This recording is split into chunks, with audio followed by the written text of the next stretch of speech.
왕의 권세 7번째 이야기입니다. 나를 따르라.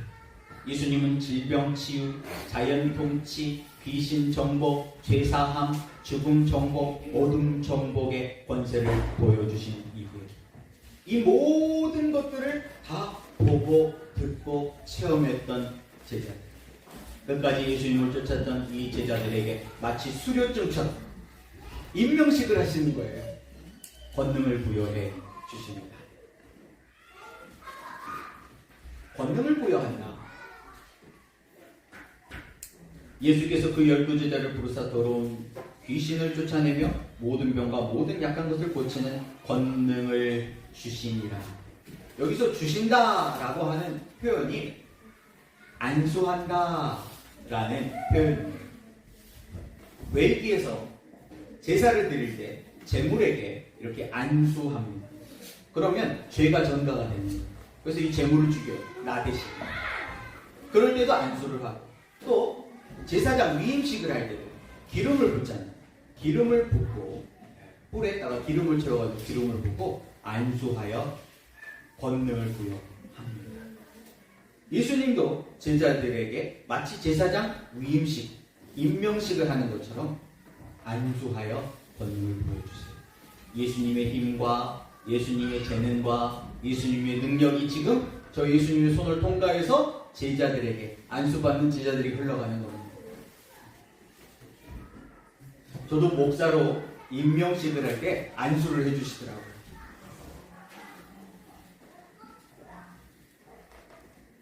그런데 예수님의 이 힘과 재능과 이 능력은 뭐에 쓰라고 주시는 겁니까?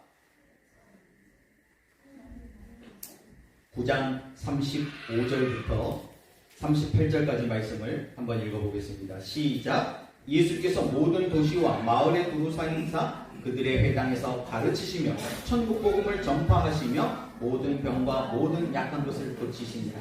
우리를 보시고 불쌍히 여기시니 이는 그들이 목자 없는 양같이 고생하며 기진함이라. 이에 제자들에게 이르시되 추수할 것은 많되 일꾼이 적으니 그러므로 추수하는 주인에게 청하여 추수할 일꾼을 보내주소서 하라 하시니.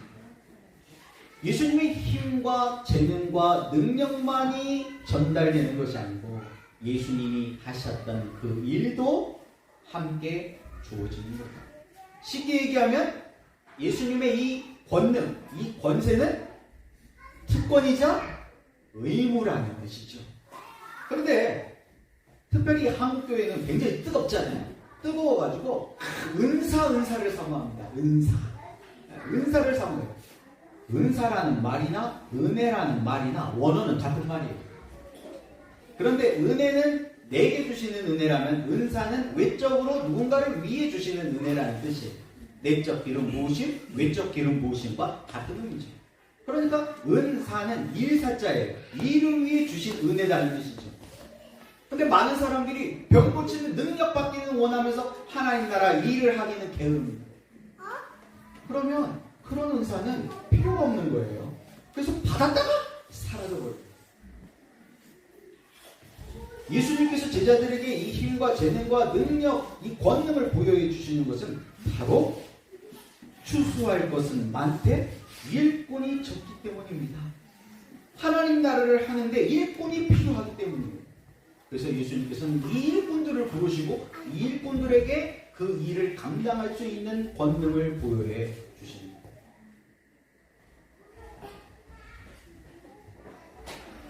그리고 예수님께서 말씀하세요. 이방인의 길로도 가지 말고 사마리아인의 고을에도 들어가지 말라.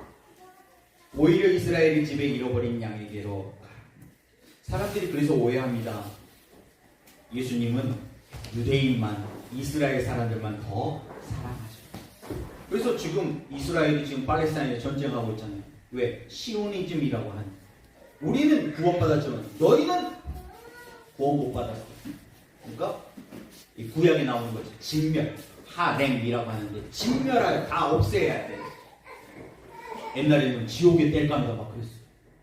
그런 생각이 있는 거예요. 시오니즘. 우리만 특별히 하나님께서 사랑하십니다. 그렇지 않습니다. 지금 12제자들은 이제 임명식을 받은 거예요. 초짜들이란 말입니다. 초짜들이기 때문에 아직 이방인의 길이나 사마리아인의 길은 너무 어려워요. 그렇기 때문에 지금 이스라엘의 잃어버린 양들에게로 먼저 실습하러 가는 겁니다. 지금 실습이에요. 실습하러 갔다 왔습니다. 그래서 와 우리가 기도하니까 병든 자들이 났고요. 귀신 들린 자들이 막 쫓겨났어요. 그러면서 막 그런 간증들. 다니엘 기도회를 한 거예요. 그러고 나자마자 한 가지 사건이 등장합니다. 어떤 귀신 들린 아이가 귀신 들린 아이를 데리고 왔어요. 그래서 이제 제자들이 똑같이 기도합니다. 안 나가는 거예요. 제자들이 돌아가면서 아마 다 기도했겠죠. 돌아가면서 혼자 하다가 안 되니까 아마 벌떼처럼 같이 다 달려 들어가지고 막 기도했을 거예요. 그래도 안 돼요. 예수님이 오셨습니다. 한심한 듯 쳐다보십니다. 그리고 예수님이 뭐라고 하니까 귀신이 나가버려요. 그래서 제자들이 물어봅니다. 왜 우리는 안 되는 거죠? 그때 예수님께서 말씀하십니다. 기도 외에는 이런 요가 닿을 수가 없다. 이런 일이 일어날 수가 없다. 그래서 또 한국교회는 또 뜨거우니까 이 말씀을 또 의외해가지고 기도 불러 더 뜨겁게 기도하고 더 오래 기도하고 기도하면 이 능력이 올 것처럼. 물론 기도를 안 하는 것보다는 기도를 하는 것이 좋죠. 그런데 이것은 기도를 많이 하라는 의미가 아니에요. 잘못된 기도를 하고 있었던 거죠, 제자들.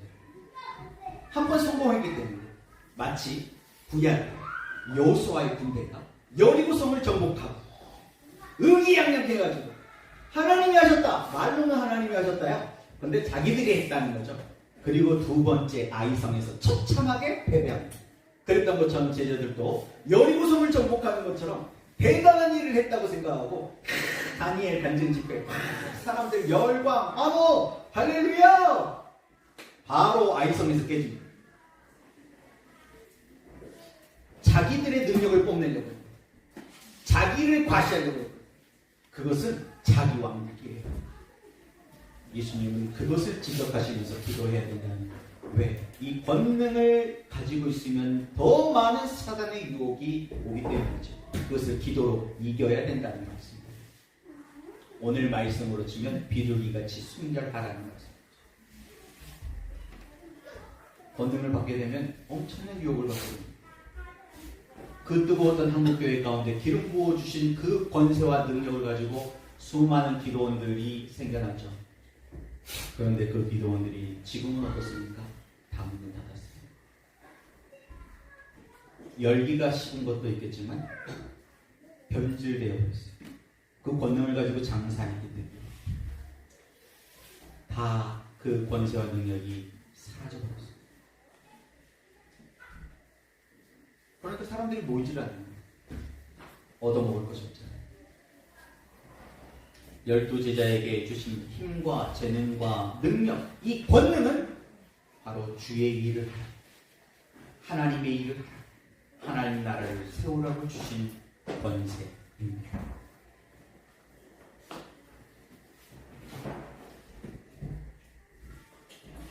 또 예수님께서 이 권세를 주신 이유는 이제 부왕국 충 본격적인 고난과 고통과 핍박이 기다리고 있기 때문입니다. 예수님께서는 제자들을 보내시면서 내가 너희를 보내니 양을 이리 가운데 보내는 것 같구나 라고 말씀하십니다. 이리 늑대 밥이 되는 것 같이 보내는 것. 많은 분들이 이제 요한계시록을 읽으시면서 두려워하는 분들도 계세요. 왜냐하면 요한계시록에도 이 고난과 고통과 핍박, 7년 대환란 이런 이야기가 나오기 때문이죠. 그런데 7년 대환란 이야기들을 보면은 무시무시한 이야기들이 많이 있습니다. 마지막 이 심판 재앙이 임하면 막 하늘에서 막 쑥이 떨어져가지고 인구의 3분의 1이 막 죽어요. 우리 코로나 때문에 한 3년 동안 엄청 고생했는데 그건 시작도 아니에요. 전염병이 나오는데 이게 4단계일 거예요. 4단계 심판인데 이 전염병, 전 지구적으로 팬데믹 상황이 되면 지구 인구의 3분의 1이 죽어요. 요즘 뭐 뉴스 보니까 뭐 일본에서 유행하는 무슨 전염병이 있는데 그게 뭐 치사율 30%다 하고 막 사람들이 놀래더라고요. 네. 그런데 이거는 뭐 공기 중으로 전파되는 것 같지는 않아요. 근데 30% 정도가 아니라 더 센 것이 온다. 그런데 걱정할 필요가 없어요. 왜냐하면 구원받은 자들에게는, 그러니까 애굽의 10재앙과 똑같은 이야기예요. 이 10가지 재앙이 바로의 편에 있는 자들에게는 재앙이지만 모세의 편에 있는 자들에게는 기적이에요. 더 하나님을 살아계신 하나님으로 경험하는 기회가 돼요. 요한계시록도 마찬가지입니다. 내가 하나님 편에 서 있으면 이거 기적 이야기예요.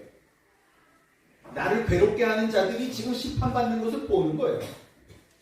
그런데 내가 하나님으로부터 떨어져 있으면 이것은 내가 심판받을 이야기 굉장히 두려울 거예요. 내가 어느 편에 서 있는지. 분명히 고난과 고통과 핍박이 있을 겁니다. 예수님은 그것을 이미 아셨어요. 그리고 이 고난과 고통과 핍박이 오더라도 이것을 이길 힘과 능력을 미리 주신 것이죠. 그러니까 제자들은 두려워하지 않았습니다.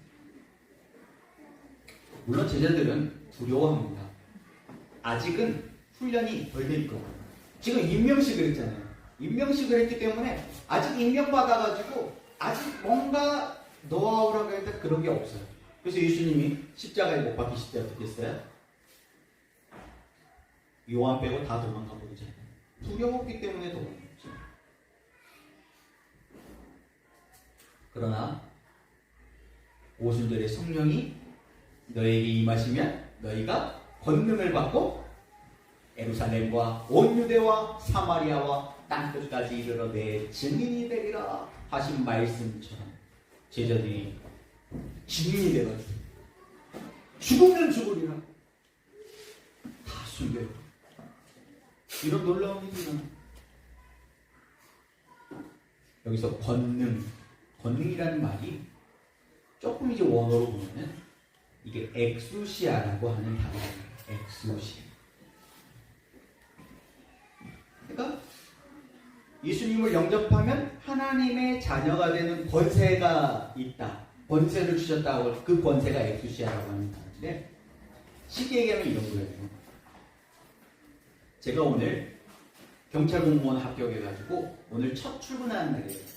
그래서 멋지게 제복을 착용을 하고 건강보험을 하나 딱 들고 교통 이제 질서를 위해서 호루라기 들고 나간 거예요. 그래서 나 첫째인데 내가 서라고 하면 설까 막 그런 두려움도 있고 걱정 반 두려움 반 있는 거예요. 그런데 저기서 엄청나게 큰 덤프 트럭이 신호를 어기고 쫙 오는 거예요. 그래서 호루라기 불면서 삐 했어요. 섰을까요? 안 섰을까요? 섰어요? 초짜인데? 이제 하루 초짜. 누가 봐도 초짜처럼 생겼는데? 섰을까요? 섰겠죠. 그게 권세예요. 그게 엑수시아라고 하는 권세. 하나님의 자녀들에게는 하나님께서 주신 권세가 있어요. 지금 제자들을 임명하는 이 임명식을 통해서 지금 예수님께서는 제자들에게 그 엑수시아라고 하는 권세를 주십니다. 그런데 이 1일밖에 안 되는 이 경찰이 의심하고 이미 권세를 주셨는데 의심하고 내가 서라고 한다고 섰겠어? 경차나 좀 세우고 이렇게 해야 되겠다 라고 했으면은 안 섰겠죠. 마찬가지예요. 우리에게도 이미 이 권세가 있는데 사단이 그걸 못 믿는 것이 아니고 내가 그걸 의심하고 못 믿는 거예요. 그걸 활용하지 못하는 것이죠. 제가 이번 주하고 지난주하고 지지난주 2주 동안 보건대 전도를 하고 왔습니다. 굉장히 부담스럽더군요. 평소에 전도를 많이 안 해봤어요. 어색합니다. 그리고 두 반에 이제 총 12반을 이제 들어갔을 때 수업하기 전에 한 5분, 10분 시간을 교수님께 부탁을 해가지고 공개적으로 이제 하는 거예요. 그런데 이제 이 복음을 직접적으로 전달할 수는 없어요. 복음대가 미션 스쿨이긴 한데 왜 그러냐고 이제 민원 같은 게 막 들어와가지고 직접적으로는 할 수 없고 약간 간접적으로. 그래서 저희 GMP 선교회를 소개하면서 간접적으로 이제 전달하는 거예요. 그런데 처음 딱 들어가는 첫날은 진짜 잡상인이 온 것처럼 쳐다보는데 굉장히 부담스러워가지고 메시지 하기 부담스럽고. 근데 계속 반복하다 보니까 점점 담대함이 오더라고요. 기도하면서 준비하고 무장하고. 그리고 그 다음 주에는 좀 더 무장하고. 교수님이 그러시는 거예요. 아니 미션 스쿨이긴 하지만 아직 교회도 안 다니는 애들한테 무슨 선교냐. 차라리 예수님이 누구신지 복음을 좀 전해요. 사실 그 수업을 하시는 분들이 기독교 이해를 가르친 다 목사님들이시거든요. 근데 목사님이신데 이게 먹고 살아야 되는 또 문제가 있기 때문에 예수님을 직접 전할 수가 없대요. 그래서 이제 간접적으로 전달하긴 하는데 우리는 못하니까 뭐 거기는 그냥 왔다 가면 되니까 왔다 못 와도 상관없잖아요. 그러니까 대놓고 좀 예수님을 좀 전해달라. 굉장히 또 부담스러워져. 또 그 말을 들으니까 어떻게 해야 되지? 그래서 이제 두 번째 갔을 때는 제가 부활하신 예수님의 이름으로 축복한다 라고 축복하면서 복음을 좀 더 담아가지고 전달을 했어요. 근데 굉장히 다 잡장인 취급을 하는데 유일하게 한 여학생 하나가 너무 해맑게 우리 한스 집사님처럼 이렇게 빠져들게 이렇게 쳐다보면서 활짝 웃어주는데 힘이 나가요. 그 친구는 모르겠어. 목사님 아버지가 목사님이신지 아니면 거기 CCC가 좀 많이 있다고 하더라고요. CCC 친구인지 모르겠는데 그렇게 들어주니까 너무 감사합니다. 그것과는 비교할 수 없는 마지막 때에는 많은 고난과 고통과 핍박들이 있을 겁니다.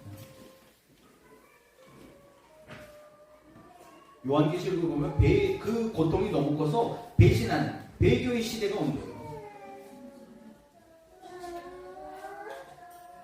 우리의 자녀들을 우리가 대충 그냥 교회만 왔다 갔다 하는 정도의 수준으로 키운다면요, 그 시기를 견디기 어려울 겁니다. 우리가 제자 되고 제자 삼는 그런 행복한 꿈을 꾸고 이루시길 바랍니다. 우리의 자녀들에게 이 권세와 능력. 근데 여기 기록되어 있는 권세와 능력을 독학해서 갖기는 너무 어렵잖아요. 그래서 먼저 우리가 그것을 체험하고 우리가 삶으로 보여줘서, 예수님도 그렇게 하셨잖아요. 날 따라 해봐요. 요렇게. 그래서 예수님의 제자들은 다 된 거거든요. 그래서 우리도 사도 바울이 고백했던 거죠. 내가 그리스도를 본받은 것 같이 너희는 나를 본받았다 라고 고백할 수 있는 제자의 삶을 다 살 수 있기를 바랍니다. 16절 말씀, 보라 내가 너희를 보내니 양을 이리 가운데로 보내니 아까죠. 그러므로 너희는 뱀같이 지혜롭고 비둘기같이. 예수님은 제자들에게 뱀의 지혜를 배우라고 말씀하셨어요. 뱀의 지혜? 왜 하필 뱀이에요? 징그럽잖아요. 그리고 성경을 보면 창세기 같은 데는 사단이 뱀의 형상을 입고 하와를 유혹하러 등장하죠. 뱀. 이스라엘 사람들에게 뱀은 말을 잘하는 동물이에요. 왜냐하면 이스라엘 사람들이 생각했을 때 이 우리도 그런 말이죠. 혀를 잘 굴린다. 혀를 잘 돌린다. 말을 잘하는 사람들이. 그래서 이 혀는 말하고 연관되어 있어요. 그런데 뱀은 혀가 끝이 갈라져 있어요. 혀가 2개. 그러니까 2배로 말을 잘하는 동물이에요.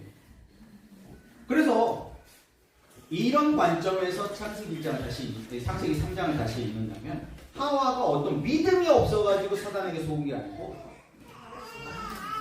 속된 말로 사단이 한번 입을 털었다 그러면은 귀가 홀라닥 넘어가가지고 안 넘어갈 사람이 사실 없는 거예요. 그러니까 사단이 입을 열려고 하면은 바로 어떻게 해야 돼? 예수님처럼 사단아 물러가! 딱 해야지 안 넘어가지. 그걸 듣고 있으면 넘어가는 거예요. 그러니까 신천지가 유혹할 때 어떻게 해요? 이제 좀 의심이 돼가지고 아 이렇게 하잖아요. 그러면 신천지가 꼭 하는 말이 있어요. 끝까지 들어보시고 판단하자. 거기에 다 넘어가요. 끝까지 듣기는 뭐가 끝까지 들어요. 처음 딱 들어봐도 틀린데. 사탄아 물러가라. 이제 신천지가 와가지고 그렇게 얘기하면은 우리도 딱 카드 꺼내. 하부경을 하십니까? 우리가 정리해버려요. 근데 하부경 공부를 안 해놓으니까 뭐 가르칠 것이 없잖아요.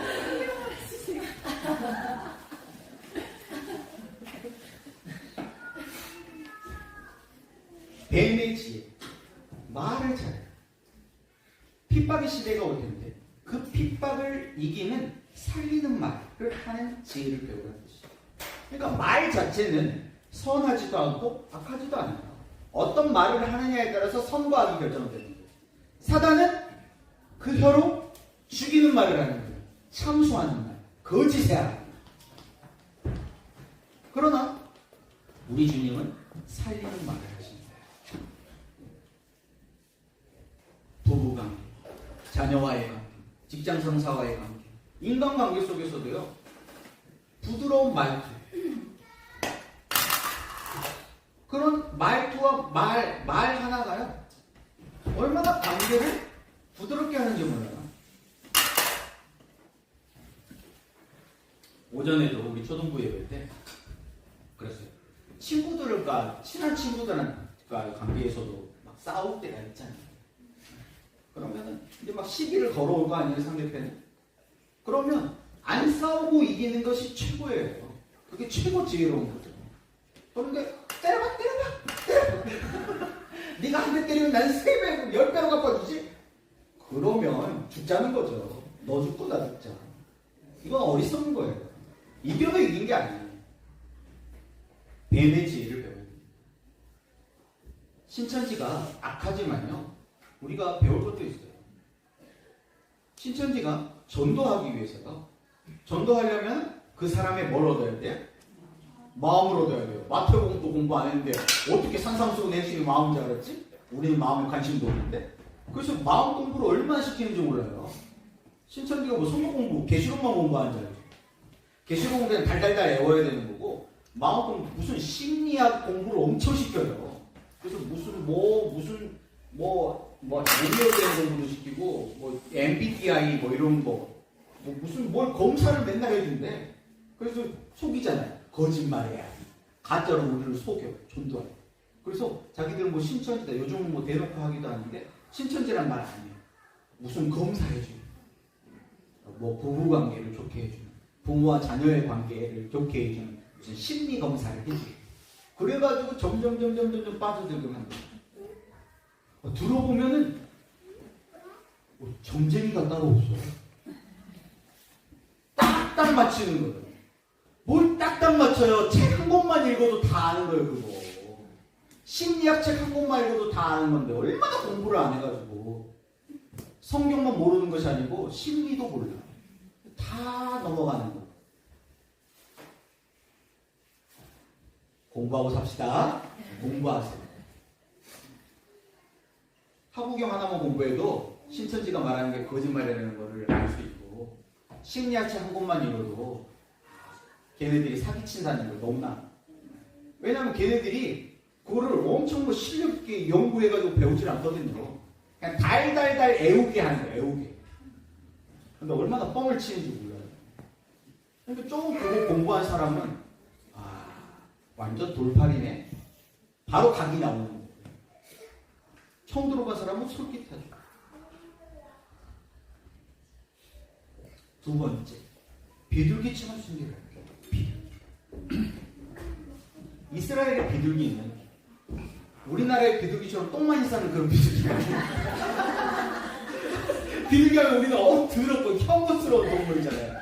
근데 이스라엘의 비둘기는 그런 비둘기가 아니에요. 물론 이제 식용으로도 또 먹기도 하니까 또 이방인들 맛있는 또 비둘기기도 한데 이 비둘기는 훨씬 좀 작고 그런 비둘기예요. 근데 이 비둘기의 특징이 뭐냐면 한 번 짝짓기를 하면 암컷이나 수컷이 먼저 죽어도 평생 혼자 사는 거예요. 우리나라에도 이런 새가 있죠. 그래서 옛날 할아버지 할머니들이 결혼할 때는 요거를 이렇게 나무로 이렇게 새겨가지고 이렇게 조각을 해가지고 선물했잖아요. 기록이나 원앙 조각을 해가지고 선물하죠. 그런 습성이 있는 이 비둘기가 오직 예수, 나의 신랑 오직 예수 한 분만 바라보는 순결만 정조라고 하죠. 정조를 지켜. 그래서 실제로 이 구약의 이 산모가 출산을 하고 이제 정결례를 드리기 위해서 남자 아이를 낳으면 40일, 여자 아이를 낳으면 80일 후에 이제 성전에 가서 제사를 드리고, 그때 이 아이는 하나님이 주신 것입니다, 하나님의 것입니다 라고 고백하면서 양이나 염소를 가지고 가지고 번제를 드려요. 그런데 그때 희한하게 산비둘기 새끼나 집비둘기를 가져다가 제사를 더하여 드리래요. 왜냐하면 이 비둘기가 순결을 상징하는 동물이기 때문에 그 의미는 이 아이는 내 남편의 아이가 확실합니다. 아니면 저를 죽이세요. 뭐 그런 의미.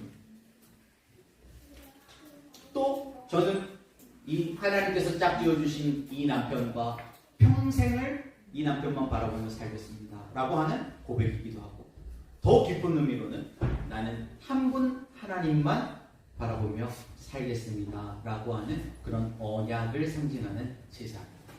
그래서 비둘기의 순결은 유혹을 이기는 오직 예수님만 따르는 순결이에요. 앞서도 얘기했지만 이 힘과 재능과 능력이 없으면 사실 사단이 유혹 안 해요. 그냥 가만히 내버려둬. 왜냐하면 가만히 내버려두면은 그냥 알아서 내버려 두거든요. 내가 스스로 아무것도 안 해. 그러니까 괴롭게 하지 않고 그냥 놔둬.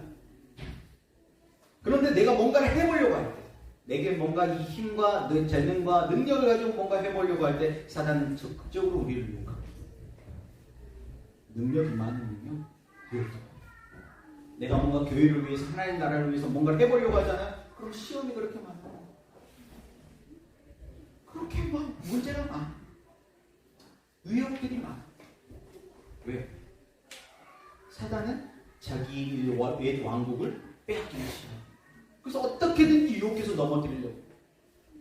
왜냐하면 사단이 더 힘이 세다면 눌러버릴 수가 있지만 그럴 수가 없어요. 그러니까 유혹해서 스스로 넘어지게 하는 전략을 세워요. 그래서 이때 이 유혹을 이기기 위해서는 오직 예수님만 따르는 순결. 뱀같이 지혜롭고 비둘기같이 순결함으로